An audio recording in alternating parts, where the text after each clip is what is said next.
recompensas encorajadoras. Hoje, parte 3. Vai ter até parte 5. Até parte 5.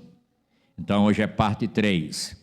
E poderá ir um pouco mais se for necessário, mas esperamos que consigamos nessas 5. E nessas recompensas encorajadoras, nós estamos apresentando as coroas como recompensa.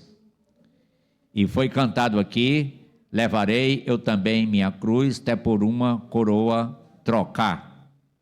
Pois bem, então aqui no capítulo 3, verso 11, conserva o que tens para que ninguém tome a tua coroa.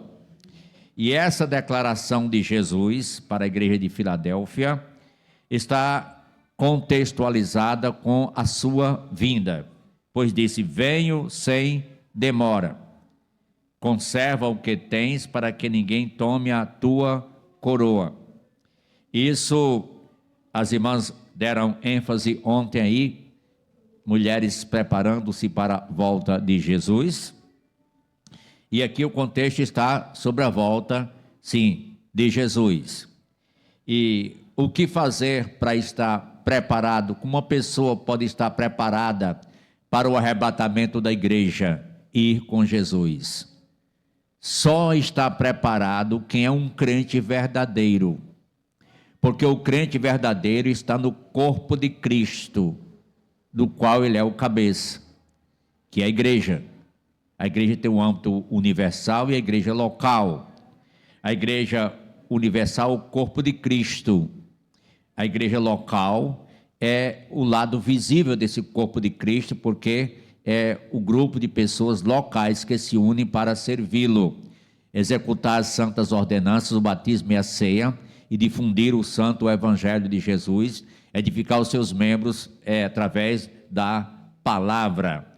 E aqui, falando das coroas, há recompensas, e essas recompensas, elas poderão ser conquistadas na sua íntegra ou perdidas. Aqui, eu quero só salientar que alguém pode querer usar esse texto para advertir a pessoa quanto à perda da salvação. Não é isso que está dizendo aqui. Pode-se perder a coroa. Como dissemos em Tiago 1,12, todo crente tem a vida eterna. Todo crente tem a vida eterna.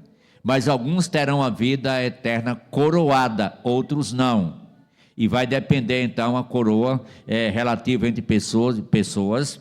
E aqui no caso, guarda o que tens para que ninguém tome a tua coroa. Ela poderá ser perdida, a pessoa pode se atrapalhar e ter um prejuízo, como foi se fosse um naufrago e escapar sozinho lá, sem nada lá fora na praia. Mas ainda bem que escapou, mas ainda bem que a pessoa está garantida quanto aos céus. E Paulo disse, já mostramos isso antes, que o que se constrói sobre o fundamento dos apóstolos, que é Cristo, esse único fundamento, não for o material certo, vai se queimar, e aí haverá prejuízo, só ele será salvo, como que através do fogo. Mas aqui foi só para introdução. Mas o texto que o irmão Moisés leu, está em 2 Timóteo, capítulo número 4. Eu vou dizer só rapidamente 4 coisas sobre esse texto. 4 coisas. 2 Timóteo, capítulo 4, é uma epístola pastoral, especificamente pastoral. E ele estava advertindo quanto o perigo dos últimos tempos, o engano, como o Francinal também focalizou aí, lobos em peles de ovelha, e então haverá tempos em que não suportarão a sã doutrina. E estava advertindo Timóteo quanto à firmeza. E ele, como já um veterano que estava passando o bastão, disse que o tempo da sua partida era chegado, e ele estava sendo já oferecido por libação, que é um tipo de sacrifício. Então,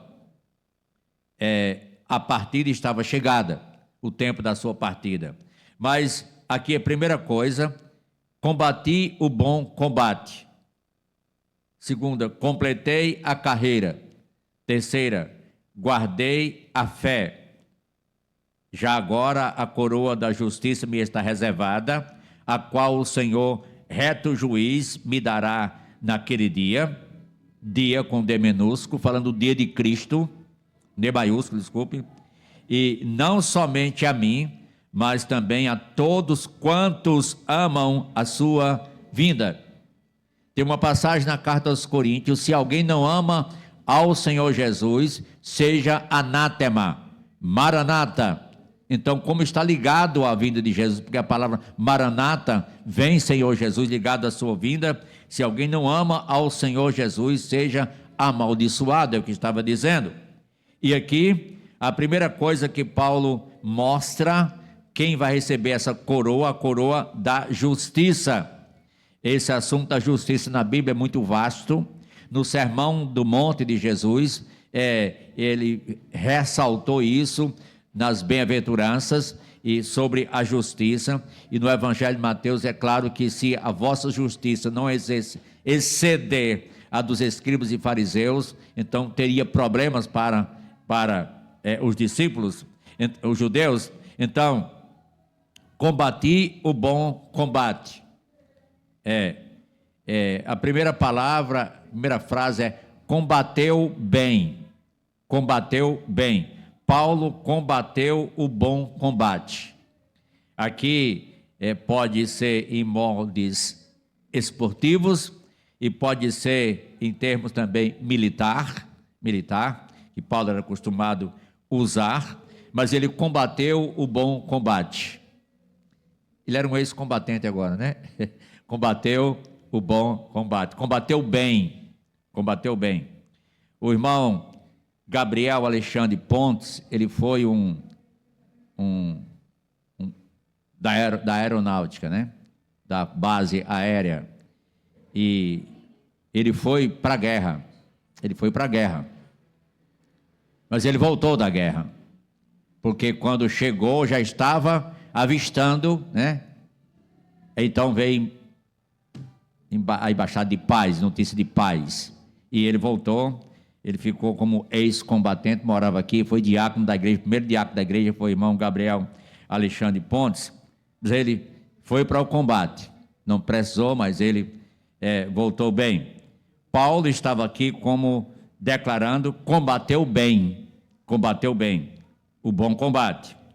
Mas não somente isso, ele correu bem, completei a carreira, correu bem, completei a carreira. Seria uma desvantagem um atleta não completar a carreira, mesmo que chegue atrasado, mas não completar, não é? Ele cansou, ele teve problema. Não, Paulo completou a carreira, então ele correu bem, não só combateu bem, mas correu bem. Você também está num combate, estamos também numa carreira, uma maratona cristã. Falamos isso quando falamos em Hebreus 12, um estádio com uma plateia vibrando, e os atletas correndo, e os heróis da fé da galeria aí encorajando, como se fosse eles presentes, em figura de linguagem, mas é verdade. Cristo está conosco e somos encorajados pela a fé dos nossos antepassados e orientados pelas Escrituras a seguir as regras e completar a carreira. Paulo correu bem, combati o bom combate, correu bem, lutou bem, completei a carreira, então correu bem, guardei a fé, confiou bem, a ponto de guardar a fé. Então aqui é a declaração, mas a última palavra aí, a última frase, seria a declaração do verso número 8, que a coroa da justiça já está guardada, a qual o Senhor, reto juiz, me dará naquele dia, não somente a mim, mas a todos quantos amam a sua vinda. Então ele terminou bem, é claro, porque ele foi uma pessoa, assim, de certa forma, disciplinada nessas matérias, e ele podia dizer, terminou bem. E pastor Ricardo Mateus tinha uma mensagem que ele pregava, terminando bem. Porque não é tanto, irmãos, começar, mas é continuar e terminar. Perseverança, né, irmão Avelino? Perseverança. Então, é terminar bem. Nós estamos aqui no auditório, razoavelmente, e aqui nós temos muitos veteranos, temos crentes ainda, membros fundadores aqui, irmão Avelino que eu citei membros fundadores, tem vários membros fundadores. Então, eles querem terminar bem. Seria uma decepção para a pessoa a forma de terminar errada. Mas é importante a gente zelar para terminar bem. E para terminar bem, nós temos que ir bem no presente. Temos que ser disciplinados, persistentes, perseverantes. Aí terminaremos bem. Com persistência, com perseverança. Paulo terminou bem. Mesmo que decapitado por causa da sua fé, mas terminou bem, guardou a fé, confiou bem.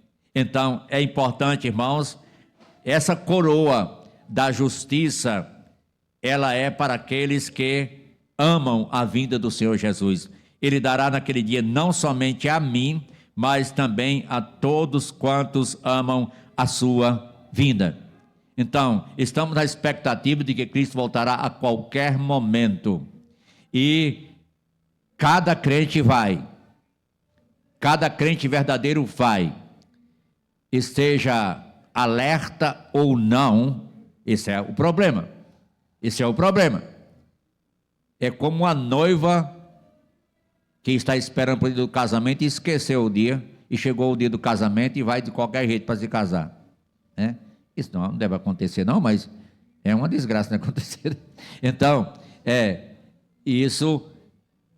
eu contei um dia sobre uma história de um homem que foi se casar e marcou o dia do casamento, só que ele era meio descuidado, como alguns homens também.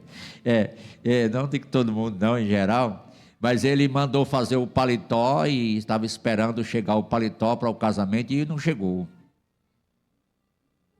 O terno completo. E no dia do casamento, então, finalmente, já perto da hora dele sair, pegar o trem para ir para onde ia se casar, chegou um pacote no correio. E ele, mas ainda bem que chegou, aí correu para pegar o trem, estava já saindo, e ele lá no trem, e ele então foi trocar a roupa lá no trem. Aí tirou a roupa velha, jogou logo pela janela, vou me casar mesmo, aqui não presta mais, jogou pela janela. Quando abriu o pacote, tinha o paletó e um bilhete, a calça vai depois, não deu tempo de mandar junto. Então, foi precipitação, né? Precipitação. Então, eu contei essa história um dia aqui e ficou uma irmã preocupada, quando foi perto de terminar, ela teve que levantar a mão e perguntar, pastor, e o rapaz se casou? Não quero saber. Foi a irmã Lindomar, imagina. Então, mas você está na expectativa e você vai de qualquer maneira, se é um crente verdadeiro. Essa é a questão. E por isso, cuide. Se alguém não é crente ainda, receba Cristo. Mas é melhor você estar aguardando que você está mais, assim, vai mais tranquilo, né? Mas não dá tempo também de mais preparar não, se não tiver preparado o suficiente. Vai. Chegou a hora, vai. Porque a igreja de Jesus vai subir, não chegará mutilada no céu. É um corpo composto de membros. Por isso zelemos, guarda o que tem para que ninguém tome a tua coroa. Amém? Nosso Deus e Pai, obrigado porque tens recompensa verdadeira para todos nós. Promessas gloriosas. Faz com que aqueles que não são salvos possam desejar a coroa da vida e posteriormente a da justiça. E a justiça de Cristo, de Deus em Cristo Jesus, outorgada aos nossos corações. Abençoe o Pai também os irmãos, para que cada um possa zelar mais, ser mais zeloso, dedicado, procurando terminar bem, continuar bem, combater bem, correr bem,